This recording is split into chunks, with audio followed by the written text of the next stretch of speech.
Well, I was on a street ministry in Berkeley about 10 years ago. I became acquainted with a Roman Catholic Jesuit priest from the University of San Francisco. I asked him in one of our conversations, "Have you read The Great Controversy?" And he explained to me that The Great Controversy has a lot of truth in it. In fact, he told me that the Roman Catholic Church will rule the world again. Revelation 17, verse 3 says this, "So he carried me away in the Spirit into the wilderness, and I saw a woman sit upon a scarlet-colored beast." Well, a scarlet-colored beast is all the political powers that are going to pull together to destroy the commandments of God. The woman riding on that beast is Roman Catholicism and fundamental Christianity. John describes these things as taking place in the wilderness. Now, in reading Revelation chapter 12, we know that when the primitive church fled persecution, she went into the wilderness. And in Great Controversy, page 55, Ellen White tells us that the wilderness is a symbol that represents obscurity and seclusion. This means that at the end of time, Roman Catholicism is working in secret with the rulers of this world in an effort to control the world, to take it over. And I believe that time is right upon us. You know, I plan to put together a documentary film called The Missing Dimensions in World Affairs. And for that film, I had gathered together interviews with people who had had either personal experiences with infiltration of Jesuits or Catholic priests, or, in one instance, an interview with an ex-Jesuit priest by the name of Alberto Rivera, and another, a secret agent for the federal government working for the Pentagon during the Second World War, and his wife was a chief stenographer of the Pentagon. All the funds that went over to Europe for the troops passed first through the Vatican. This man had had personal working relationships with Roman Catholic priests, and listen to him, he knows what he's talking about. I had to stop my plans to do this documentary and decide to just get these things before you right now. The Jesuit priests have been infiltrating every institution, and they're ready now for a takeover.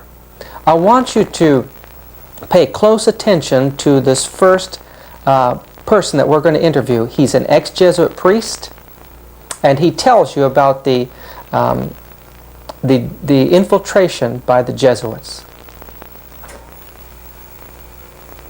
Especially I work in dealing with the infiltration of churches and religious institutions as well as government. That cover a tremendous number of institutions. And the purpose of that infiltration was what for? Well, the purpose is what the Roman Catholic system has all the time as her own purpose, is to infiltrate, to penetrate all the areas of life where the Roman Catholic can have control and access for the coming world government. What that means is, in preparation for that world government, the Roman Catholic institution, especially since the establishment of the Jesuit order in 1541, throughout all these 500 years, they've been in preparation and through infiltration and penetration of every level of society in order to take over the world politically and religiously. There are two doctrines that define very well these dangerous goals of the Roman Catholic institution. Two doctrines define this very well. One is called the doctrine of the apostolic succession, and that is dealing with the papacy. And the other is the doctrine, the temporal power, and that is dealing with world government. Of course, both, because you can see that even the Pope and his own individual office, he meet those requirements. He is not only the head of his church, as he called himself, John Paul II, the present Pope. He said he is the pastor of his church. He is not only that, but he is the head of his state, of his country. What that means, he is the head of a political state. Both combinations are in one office. They are, in prophetically speaking, that is what we see in the book of Revelation. The political power always hand to hand with the religious power. What organizations have now been taken over by the Jesuit order and other institutes of Catholicism? What world powers are in her hands to be used in this final chess game for the takeover of the world?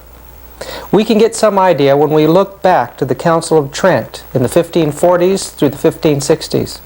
At that time, and during those years, we find vows that were taken by these secret orders to take over the education of the Protestants, take over their schools, take over their churches, especially to destroy the Protestant Bible by creating many translations, destroy the monarchies of Europe, destroy nationalism, to use astronomy and astrology to create new calendars that would eventually transfer the sanctity from Sabbath or Saturday to Sunday.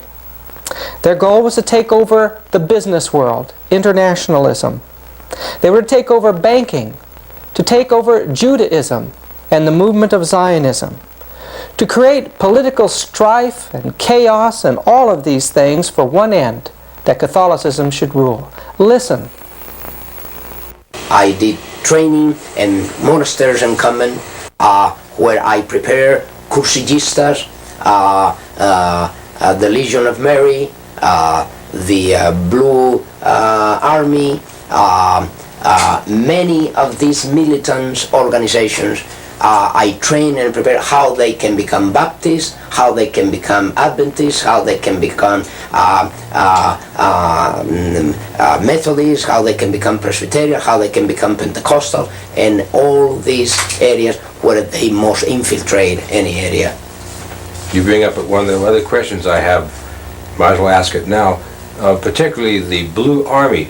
Is that in some way connected with the Fatima? That's correct. Is yes. that to protect it, or that they are the army that creates the greatest promotion of that cult, of that satanic cult here in United States. In every country, the Roman Catholicism display this promotion to the so-called Virgin. There is not even Mary, the Mary that we know in the Gospel, but a distortion of that really, truly Mary of the Gospel. They display to different militant organizations the promotional need for certain saint or virgin or whatever. And the Blue Army is the greatest promoters of the call to Mary here in the United States. The Opus Dei is another arm of the Jesuits. What that means, you have Masons, you have Illuminatis, you have the New Age movement, you have the Trilateral Commission, you have the Club of Rome, you have so many others. There are in different areas working through certain programs what they need in that particular area where these organizations move, whether they are secret or public organizations, they need to control certain area of certain people, and this is where and how they'll be ready to have them under control through these organizations. The Opus Dei mainly, they move next to what they call Christian democracy. The so-called Christian democracy is an outgrowth of this Opus Dei. It's exactly the words in Latin precisely define that. The Latin definition is for Opus Dei is the work of God. What that means, the Opus Dei, Opus meaning the work, and then you have how you call Dei, Opus Dei, the work of God. When the Council of Trent occurred, it was controlled by the Jesuits. Yes. How about the Vatican II? Is there a connection? Yes, the connection is very, very, very prophetical. I will say this. I think that will clear the whole point here, because it's so prophetical that while the Council of Trent was the first council to be managed by the Jesuit order, the Vatican Council was brought about by the same Jesuit order with the same intention. And you know the intention of the Council of Trent. The intention behind the Council of Trent was the Counter-Reformation. What was the intent of the Vatican Council II? Another Counter-Reformation, but called today, how you call it? Renewal. You see the point? Now, the change was a name, but the intentions were the same. Yes. See, more sophisticated today. Yes. You see, the Counter-Reformation was taken through to the Council of Trent. That was the entire Counter-Reformation was performed by the Council of Trent, decrees. Then through that time until today, Vatican Council II came about with the idea of renewal. That means another step forward, and the final, I will say this is the final stage of a Counter-Reformation. Now, how about the charismatic movement? What's the connection with that? The charismatic movement is serving the purpose, as we said, of one of the many issues. As we said about Saturdays and Sunday, they'll pick up every issue with different denominations. And in the case of the charismatic movement, they pick up the charismatic movement because one factor: they could not bring under subjection the Pentecostal denominations. They couldn't. They could not. Even when they went through the ecumenical movement before, from 1945 down to our day, since this already started. As a matter of fact, if you want to know, the World Council of Churches started by financed by the Jesuits in Europe in 1945, after the end of the Second World War already, or by the time that the World War was to end, already the Jesuits were at work trying to unite all the Protestants in Europe. And that was the origin of the World Council of Churches and the ecumenical movement. Today the charismatic movement is serving that purpose. Where the Pentecostal could not be bring into the ecumenical forum, they brought it through the exercise of charismatic gift. Would you consider that Jesuitism to be an occult secret society? It is an occult secret society from the point of view that the Jesuit order, what you know of the Jesuit order and what everybody knows of the Jesuit order, is not the truly Jesuit order. What that means is even the Jesuits within the Jesuit order, they all are not knowing the secret society, the inner secret society that they are surrounded by. It's a pity to have even to say that at this point in the history of the United States, in the history of the presidents, has not been other president from the time of President Washington, that was the first president to be utilized by the Jesuits. If you were not aware of that, President Washington already was initiated by the Jesuits to bring about the first communication with the Vatican ever known in this country. From there on, President Reagan, to all this time, President Reagan has come to fulfill the greatest moment in the history of this conspiracy, because no other president has come as close as President Reagan with the Vatican, and even not even John F. Kennedy. What that means is they have done through President Kennedy to President Reagan what they were not able to do even through a Roman Catholic president. And nevertheless, I will say this: the religious belief of President Kennedy is nothing more, nothing else than another expression of Catholicism. Perhaps I need to clear this. Roman Catholicism is not only the Roman Catholicism. Roman Catholicism is still, and it has been at work outside the Roman Catholic system. What that means, there are many daughters of the Roman Catholic system outside the Roman Catholic system. And as there are many daughters, these daughters have children, and of course President Reagan fit within that picture. His relationship with the Vatican today brought about several things. One of them is the diplomatic relationship with the Vatican. Second, the preparation for the signature of a concordat between the Vatican and the United States. And if you want to know, this never took place overnight. President Reagan was prepared and initiated for the task that is performing today as President of the United States by the Jesuits of Rome, and the time that he served as a star in a movie that was very well known and still being showed today, a very old movie about the football team of Notre Dame. Newt Rockney. That's correct. This is the time that the first contact was made by the Jesuits with Reagan. Jesuits, under the stream of an induction, they were not directly to be involved. They only were the elements, the intellectual element that will prepare this. The case of Abraham Lincoln. Abraham Lincoln, the president, was killed by the Jesuits of Rome, but there was no a Jesuit there involved directly. Nevertheless, was the Jesuit who prepared the plot against his life and prepared and trained those who were to kill him. They arranged it. Yes, it happened with President Kennedy, the same thing. The assassination of Kennedy is another fact that can be proved of any time that was ordered and by the Jesuits in order to get rid of a president that already was ashamed to the Roman Catholic institution, being Roman Catholic. You have two different extremes. In Abraham Lincoln, you have that there was a man professing to be a Christian, solid Christian, and then there you have a man that professed to be a solid Catholic, but then put to shame his own institution when he was confronted about what he will do as a Roman Catholic president about the Constitution and about the interests of the Roman Catholic institution. When he placed the Constitution of the United States above the canon laws of the institution, he called for disaster. Let me tell you where the Knights of Columbus has done and performed a tremendous job in the United States in education, in public education.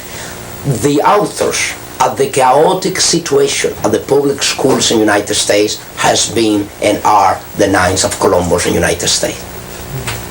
What about the work of Alcazar and Rivera? Now these were two Jesuits that are starting already way back early, and before the 1600 already. Rivera and Alcazar were already commissioned to penetrate, since the infiltration was very difficult in the days through the Reformation. They can spot and infiltrate very easily in those days because the struggle was face to face with the Vatican. Then Roman Catholics and the Inquisitors, they have a hard time trying to infiltrate the Christian churches, even in Spain, where it was underground completely. They have a hard, difficult time, and there was a very fearful thing to infiltrate. Then nevertheless, they did it. They did infiltrate, and this is how they find many Christians worshiping the Lord in underground places. Now, through infiltration. But in these cases, they were not commissioned under the stream of an induction, as I was under the stream of an induction. Rivera and Alcázar, they were to work, and then later Lacunza.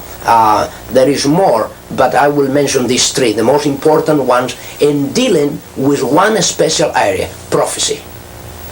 They were assigned to deal especially with prophecy, with the purpose to do two things at least: to cover up any prophecy relate to the origin of the Antichrist, relate to the Antichrist, and relate to the papacy, relate to the Antichrist.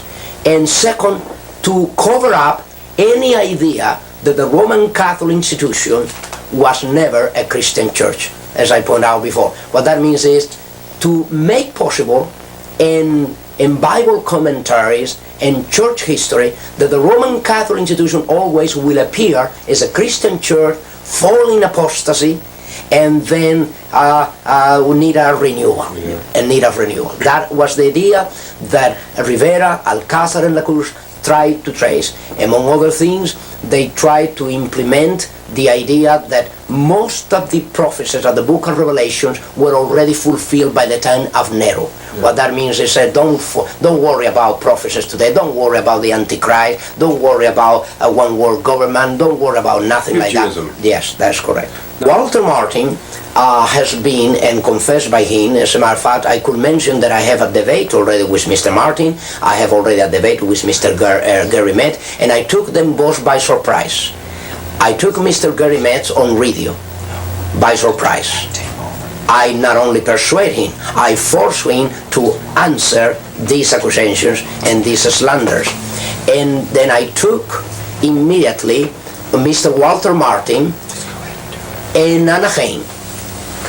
And both gentlemen, they were not looking really to meet with me. They were trying to avoid, if it were all possible, that confrontation that I did have with both. We have tapes of these confrontations and these debates. And then Mr. Walter Martin, he himself, even so that I knew his name and the list of very confident persons by the Jesuit order.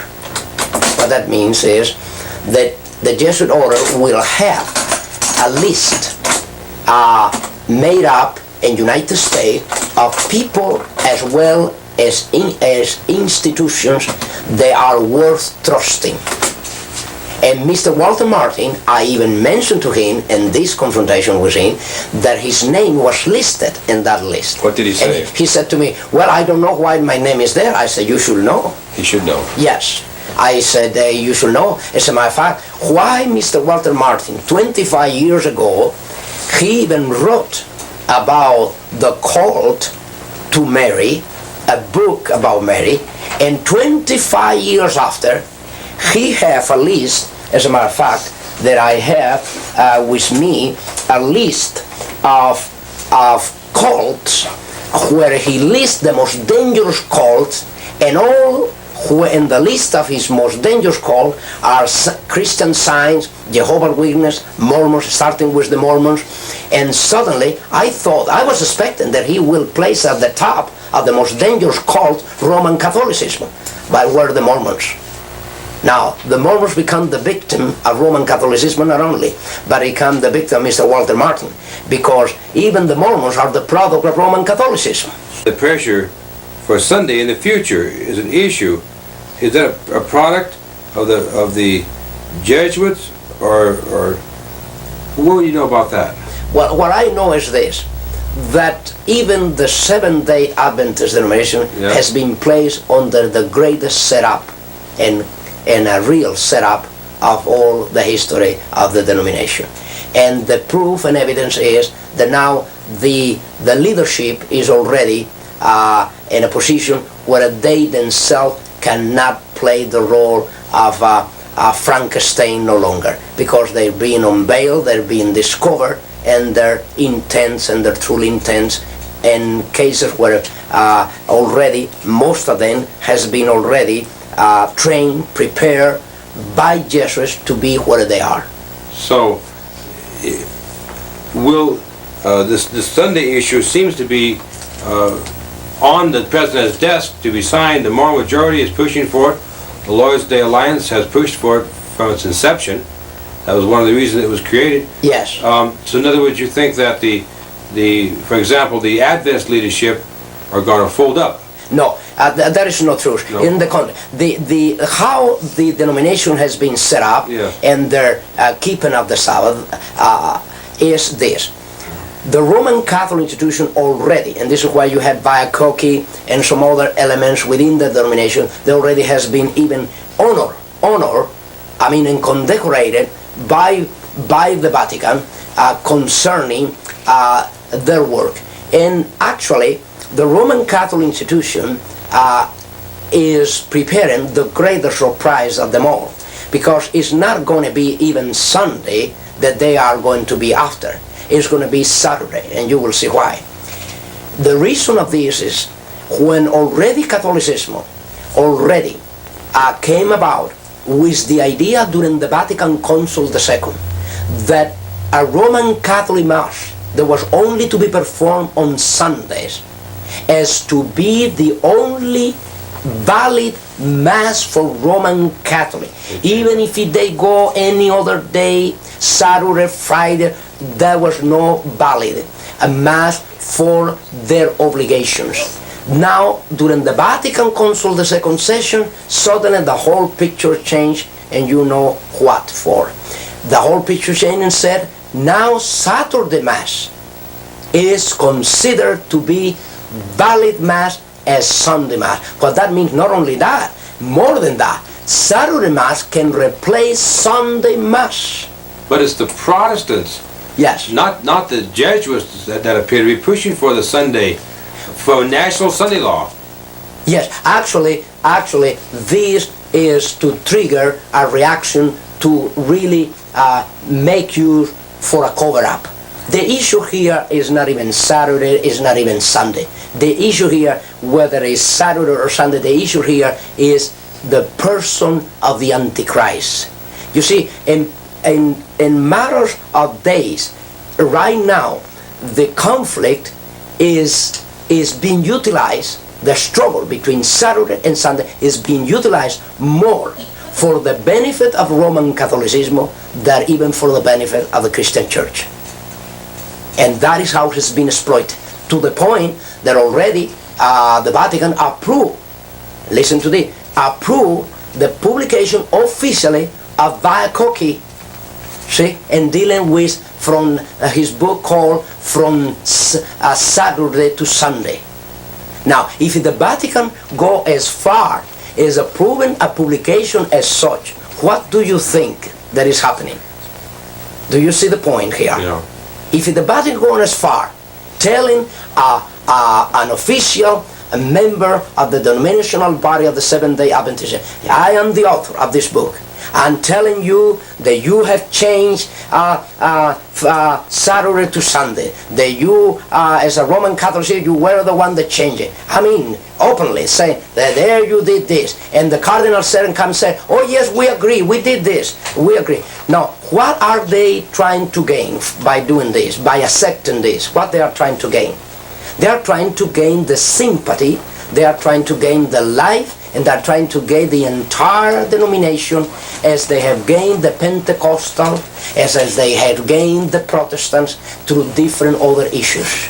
Nevertheless, they touch every other issue except the real issue. Through any other issues, like the tongues business, the charismatic gift, you see, they are dealing with their things where nobody can see what is behind. In other words, they cannot openly see any evil because you will see the Vatican as a good, in a good position, a renewal position, say, yes, we recognize that we did wrong, we changed from Saturday to Sunday, and we admit this, and we're going to do something about it. The Vatican Council did it. You see, we are going to incorporate now officially the Mass on the day of Sabbath. You see? Because the Bible's clear. Oh yes, when they go that far, you can see one thing for sure. Now there is, in this issue, in my own personal belief of the Scripture, you do not see that the issue in prophecy is one day or the other. The issue in prophecy is more than a day. Is more than a day. The issue in prophecy is who and where is the Antichrist now. Once that the person perceives the reality and the manifestation of this prophecy, they'll know the rest according to the Scripture. But when a person is blind to the reality of who the Pope is, and the Pope is granting every favor to every other denomination, they'll believe that the Pope is not such a bad guy at all, after all. If you want to do some homework throughout the news media, you will find something. As a matter of fact, not only throughout the news media, but you will find something very interesting even throughout film industry. There are a lot of movies has come, and a lot of article has been written up, and a lot of television show has come out, and even movies and TV, and through radio, a lot of talk show has come out dealing with the very issues that I have dealt in these 4 parts of my testimony. They did not this before. Before 1979, over all these issues, everybody was quiet. Every other reporter will never inquire about celibacy and the problems of celibacy, about lesbian, about gays within the clergy, about the mafia and the relationship of the bishops and the cardinals with the mafia and the clergy, about the banks, international bank situation with the Vatican bank. Nothing of this was ever dealt with, except when these testimonies went out. Then the news media started dealing, the film industry started dealing with priests that were unfaithful priests, cardinals that were unfaithful cardinals, bishops that were unfaithful bishops. As a matter of fact, even Jesuits within the Jesuit order were sent out immediately to answer to these very issues, to answer in their way. What that means is they went saying from every direction, yes, we recognize there are priests involved with the mafia, there are even bishops. We recognize there are priests that they have broken their celibacy and they have committed a fornication and they're still committing fornication. We recognize it. But you see, the church is another matter.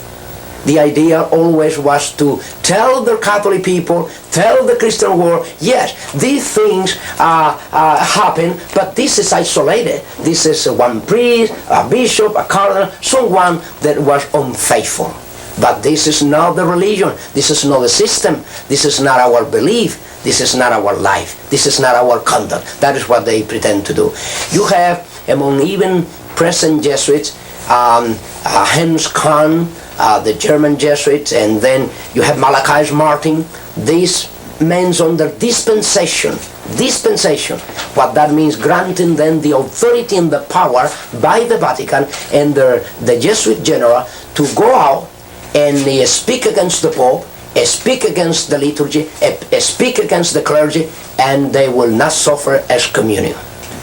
You see that they can go now trying to deal with these very issues, trying to justify that regardless of all this commotion, of all this immorality, of all this corruption, of all these crimes, this is different from the mother, from the system. That these are individuals within the clergy, but not the system. And of course, the system is the one that created them all. Has there been a certain promotion to create in the United States a special way of looking at Roman Catholicism? Oh yes, yes. You mean type of propaganda special for this country? Yes, definitely. This is why they has been so successful here in the United States, being a country of a Protestant inheritance with a Christian beginning, right in the 1620, when the Pilgrims arrived to the northeast coast of this country, and suddenly today is making a concordat between the Vatican and the United States. Now, what that means, this is the greatest treason ever known to the very founders of this country. I mean, the most direct treason and betrayal that have taken place in this country has taken place, and the fact that now this government is looking for fellowship, for relationship with the very criminals that caused the greatest massacre in Europe, by which massacre and through which persecution the Pilgrims arrived to the northeast coast of the United States. We were told that the United States would repudiate every principle of the Constitution, and I'm sure that that is not too far in the distant future. You know, an integral part of the papal policy was an organization called the Inquisition during the Middle Ages. It began in the 12th century under Innocent III, which was the most powerful of all the popes of that time period. The purpose of the Inquisition was to seek out heresy and stop it. But it used some very unorthodox methods. One of those methods was to force certain confessions out of Christians or others, and with those confessions use them to form public opinion, to raise crusades, to destroy the primitive Christian church. Crusades went out that destroyed people by the millions. We'll not know how many until the Judgment Day. But the Inquisition, the Catholic Church said, well, yes, there was an Inquisition, yes, we destroyed people, but it was part of the barbarity of the times. Others did it too. But of course, she claims that she's changed today, and Protestants are believing her. But you know, the Inquisition still exists, and it's actively being carried out. Beneath many of her large churches today are instruments of torture. I want you to listen to the testimony of Dr. Rivera as he begins to share with us about the Inquisition today. In your training and in your life as a Jesuit priest for many years, did you ever come to the point that you were required to destroy human life? Definite is part of the oath and induction of any Jesuit that come under the oath and induction. And perhaps you care to know that I have revealed a great deal of this in this booklet after Alberto came out, the first part of my testimony, dealing with my minor seminar and major seminar as we went through these questions. And now you have in double cross, it is a revealing, at least a little part in these pages here, page, let's see, this is 12 and 13 at least, you see there is part of the oath and induction that I was taking as I swear to take the life not only of kings and princes and governors and mayors and senators and congressmen, but even my mother or father or brother or sister, whosoever, come to be between the interests of the Roman Catholic system and the interests that they pursued. What that means is, if a president of a nation is there to interfere with the interests of the Roman Catholic institution and their pursuit of power, they will be crushed. They'll actually, we were granted, I was granted that authority, that power, to exercise that authority, that power. That when any individual, whether he is a child, whether he is a woman, whether it's an elder man, whether it's a boy, whether it's a girl, whether it's a king or a queen, regardless of who the person is, when that person, that city, that nation, this country oppose to the goals of the Roman Catholic institution and interfere with, that already call for disaster. There is enough left of the old Inquisition. I will say there is a new Inquisition today, not even tomorrow, is at work today, and here, even in the United States, and has been always. There is not replacement of a new Inquisition replacing the old. No, what happened is that the old Inquisition, as the years went by, under the sponsorship and guidelines of the Jesuit general and the Jesuit order, they has been changing their devices and their tools, in their I will say their devices, their methods. You see, what happened is the Inquisition is the same Inquisition. The Holy Office never closed the door since it was established in 1200. You see, it never closed the door. As a matter of fact, within the Vatican, this is an office that never closed the door day and night. Today have a different name. It happened that they have a different name today, as they have different devices and methods to bring people to trial. Today, the Inquisition is at work. As a matter of fact, you have a book here that is called Night Journey from Rome, that we came to publish. A Night Journey from Rome is one of the last converted Roman Catholic priests in the United States, an American priest that was converted to Christ and his gospel about 2 years ago and came with us to the reading of Alberto, the first part of my testimony. He was Clark Butterfield, is his name, a Californian priest. There is the book here, Night Journey from Rome. And here is the most revealing thing about the actual Inquisition in the United States. He was so much aware of the reality of that Inquisition that in his own will, he prevent even his relatives, his own mother, his own relative, from bringing his body to the Roman Catholic parish the day that he was ready to depart to be with his Lord and Savior. And he almost prophesied, and I will, because exactly that was the intention. Immediately that he was killed by the Jesuits of Rome and Detroit, Michigan, through a Roman Catholic doctor, member of the Knights of Columbus. Then you can see the Inquisition is alive and well, with different devices, different method, and a different name. Today they call the Office for the Preservation of the Doctrine and the Faith. We were trained in many different things, from chemistry for poisons to warfare of any kind. And of course, we were not to be involved in these things. Let me explain this. Jesuits, under the stream of an induction, they were not directly to be involved. They only were the elements, the intellectual element that will prepare this. The case of Abraham Lincoln. Abraham Lincoln, the president, was killed by the Jesuits of Rome, but there was no a Jesuit there involved directly. Nevertheless, was the Jesuit who prepared the plot against his life and prepare and train those who were to kill him. They arranged it. Yes, it happened with President Kennedy, the same thing. The assassination of Kennedy is another fact that can be proved of any time. The future of Catholicism, according to the prophecy in chapter 17 of the book of Revelation, is what even the Holy Spirit used to convict me to leave at once a Roman Catholic system. That means there was no hope. I became a Christian within the Roman Catholic institution, and I want to stay within as many to help the others.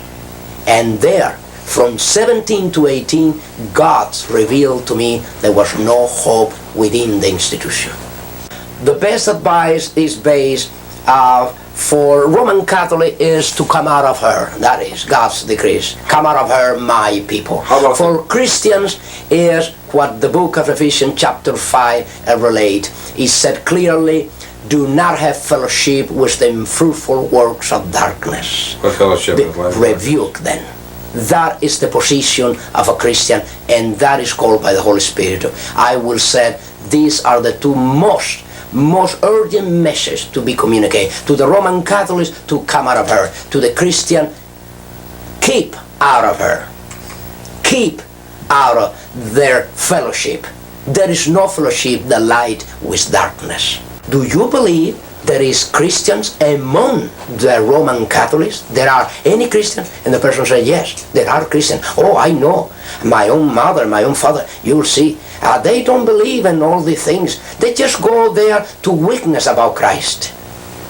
But they are truly Christians. You see the point here. They will say, she was not a Christian church, she's not a Christian church, she will not be, but they come and tell you there are Christians within the Roman Catholic institution. That is impossible. A person, when is convicted under the Holy Spirit, being a Roman Catholic, the first thing that the person felt and know that she or he must do is to leave Roman Catholicism, because Roman Catholicism live first from then, and then they leave after. You see, even a person that leave Roman Catholicism without being a Christian, Roman Catholicism is still with the person. What that means is they can leave the physical system, but Roman Catholicism is still with the person. Only Christ can eradicate from the root Roman Catholicism from the heart of a person.